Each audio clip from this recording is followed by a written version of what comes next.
with a preamble out of the way, here's the issue. Iruka-sensei,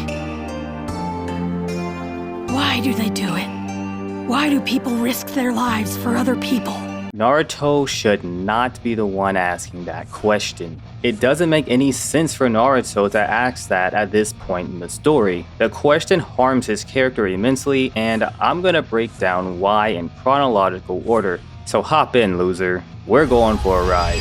The scene begins with a downward pan towards numerous Konoha Shinobi all looking down at Hiruzen's body. In the anime, there's nothing special to see. In the manga, however, we see that Ibiki is large compared to everyone else, while Jiraiya is massive. Bro's gotta be 350 pounds minimum. Anyway, after the rooftop scene, we're fast forwarded by an unspecified amount of time, or at least we would have been if the manga didn't come in clutch. Even without that knowledge, it's clear the following scenes aren't taking place long after Hiruzen's death due to the complete silence and Naruto's expression.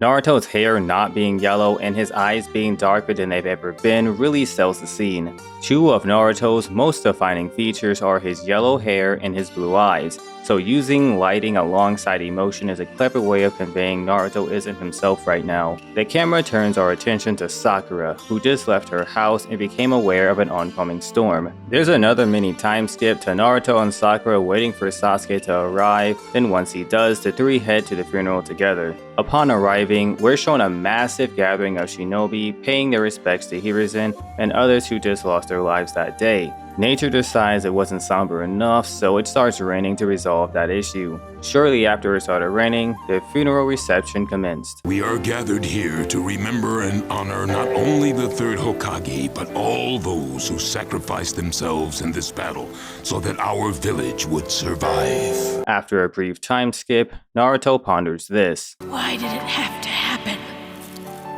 Why did someone so good have to die? Why? I don't really know how I feel about Naruto thinking that. On one hand, it does add character development to Naruto and makes his character feel more real. Naruto is usually super optimistic and energetic. He's the least #1 hyperactive knucklehead for a reason. This is a very different side of Naruto, one that we don't usually see. He wants to become Hokage someday, which means this outcome is potentially his fate as well, and he appears to be facing that reality, which makes him relatable. He's grieving just like any one of us would be, which is causing him to question the nature of the world. But on the other hand, I think Naruto not questioning why Hiruzen had to die is even more powerful.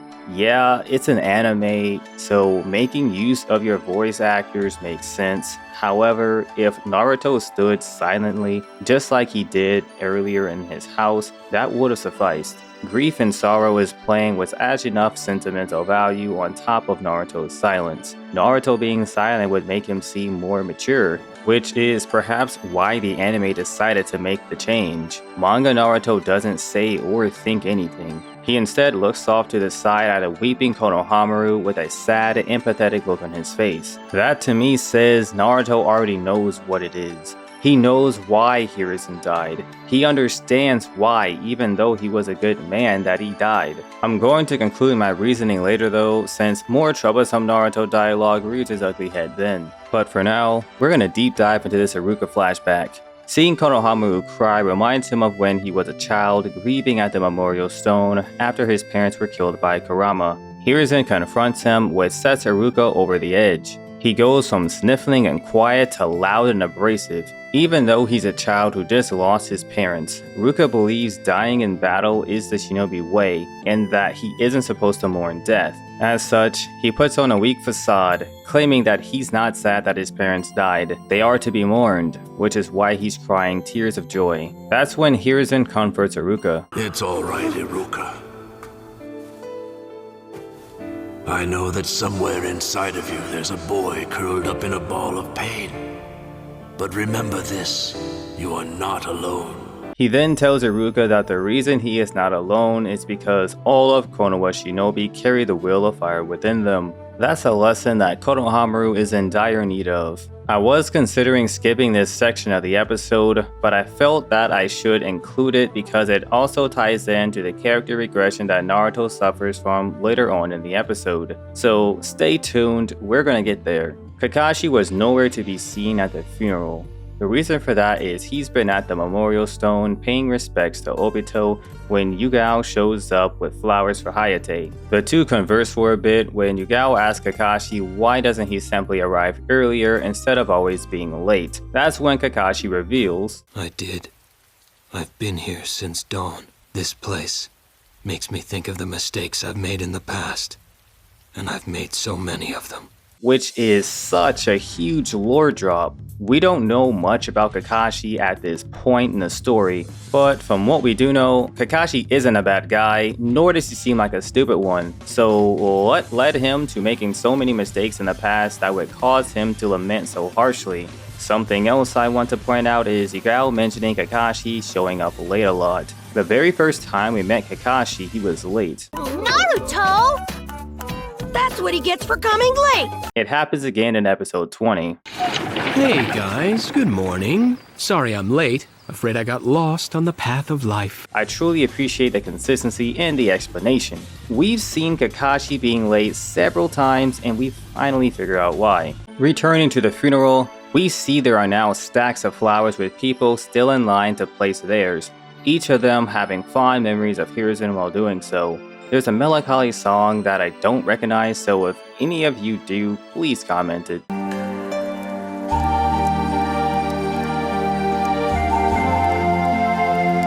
This is when the point of contention arises. The speech itself is quite long, so what I'm going to do is speak about my discontent and occasionally throw some manga panels up if they're applicable. With the preamble out of the way, here's the issue. Iruka-sensei, why do they do it? Why do people risk their lives for other people? Naruto should not be the one asking that question. It doesn't make any sense for Naruto to ask that at this point in the story. The question harms his character immensely, and I'm gonna break down why in chronological order. So hop in, loser. We're going for a ride. First order of business. Here's some stuff that Iruka says to Naruto. I'm not gonna RP it, so feel free to pause and read it because it ties into what I'm about to say. Oh, and one last thing.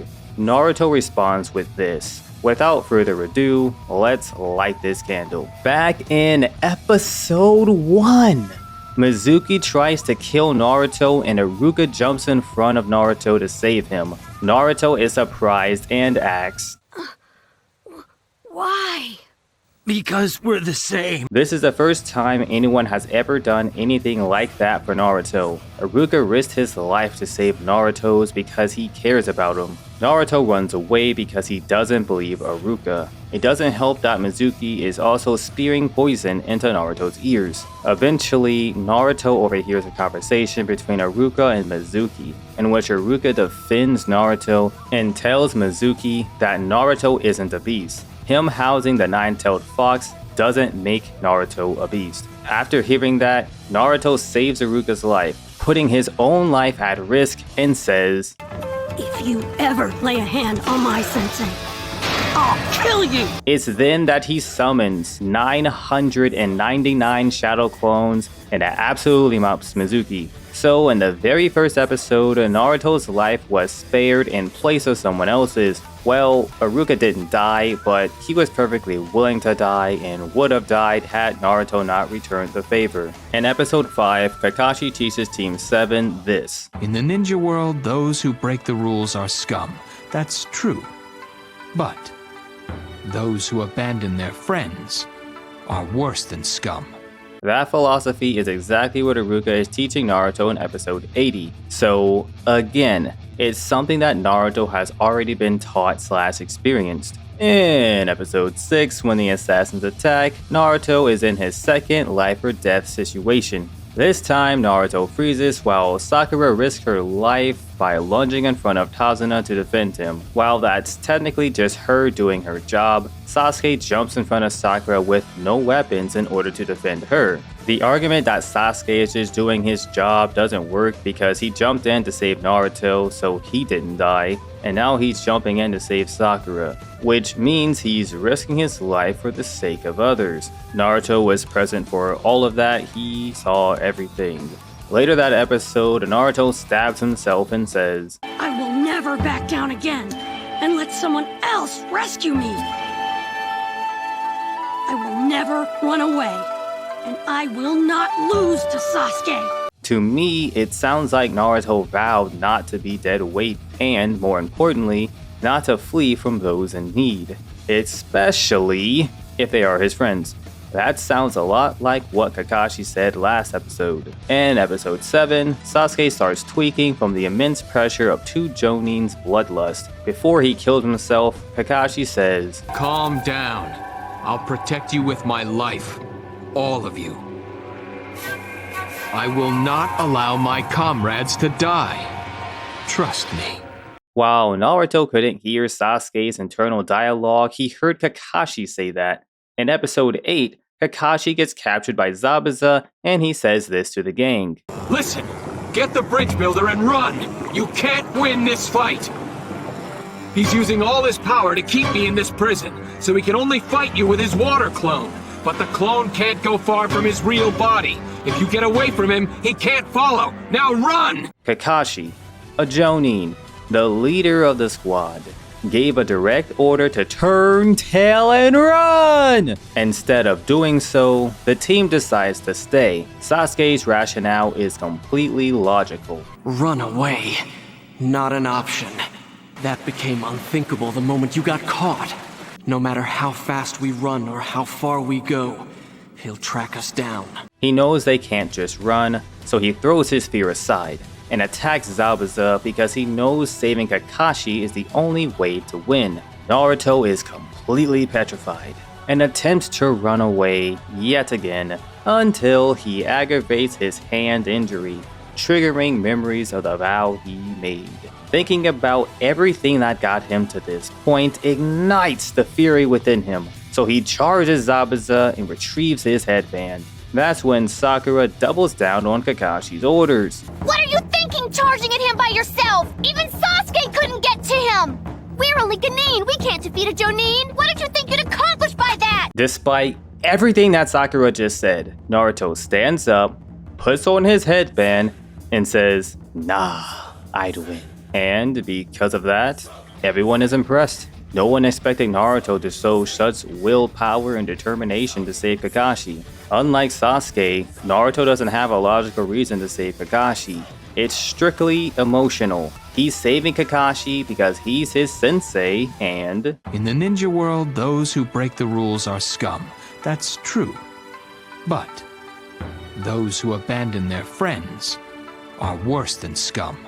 To reinforce that, Kakashi yells this after Naruto's speech. Your mission is not to prove how brave you are. It's to save the bridge builder. Stay on mission! But the bridge builder gives them permission to continue to fight to save Kakashi. But that immediately backfires because Sasuke gets blitzed and starts getting stomped on. But it's all good because Naruto jumps in to save him, risking his own life once again. Fast forwarding to episode 14, Naruto arriving on the bridge isn't necessarily him risking his life for others. However, Naruto jumping into Haku's crystal's ice mirrors is. Fast forward even more to episode 16 and we have this. Why did you... save me? Why did you do it? I don't know why. I just did. What just happened is word for word what Iruka described. This, however, isn't a case of Sasuke risking his life or Naruto's. This is him dying for Naruto, or at least Naruto thought he did at the time. Sasuke not actually dying doesn't matter though. I'm sure there's a lot more examples I could throw out from other episodes, but I'd rather jump all the way to the current saga, when Naruto is fighting Gaara. This isn't gonna be easy as long as he stays like this. no choice. Gotta save my friends. It's all up to me. Naruto doesn't flee from Gaara even though this was his initial reaction. Guys, get up! We have to go now! So that's yet another case of Naruto understanding sacrifice. There's a few other moments I could touch on, but I'd rather jump straight to the finale. In episode 80, the current episode, Naruto concludes his battle with Gaara by telling him, Other people who mean a lot to me. I care more about them than I do myself. And I won't let anyone hurt them. that alongside Naruto's conversation with Sasuke, I don't ever want to have to see that again. My trusted comrades falling right in front of me. Your comrades? then the flashbacks of Sakura and Kakashi risking their lives for the sake of others, on top of Naruto literally saying, I get it now. If you never fight for anyone but yourself, you'll never be strong no matter what you do. that's something that Haku taught him. So after all of this time and Naruto being able to recall the things he's learned and experienced in the past, how does Naruto suddenly not understand sacrifice? How is he only now starting to get it when he should have already had a full understanding of having people precious to you and wanting to defend them at all costs? That not only damages Naruto's character, but it also damages our perception of his character. Instead of having Naruto ask that question so Iruka could deliver that information to the viewer, Konohamaru should have asked that question. It makes far more sense for Konohamaru to ask, and it was already set up by having Iruka go into a flashback sequence. Although Konohamaru still heard what Iruka had to say, it should have been a direct character development moment for Konohamaru. Iruka still could have had his internal monologue about Hiruzen's death spreading the will of fire and foreshadowing Naruto becoming Hokage without tanking Naruto's character. With my rant being over, Itachi and his partner arrive at Konoha. It'll be a bit before I start the next arc though, since there's some other Naruto related videos that I want to make in the meantime, so be sure to stay tuned, like the video, and subscribe so you can be notified about future overanalyzing Naruto content. Deuces.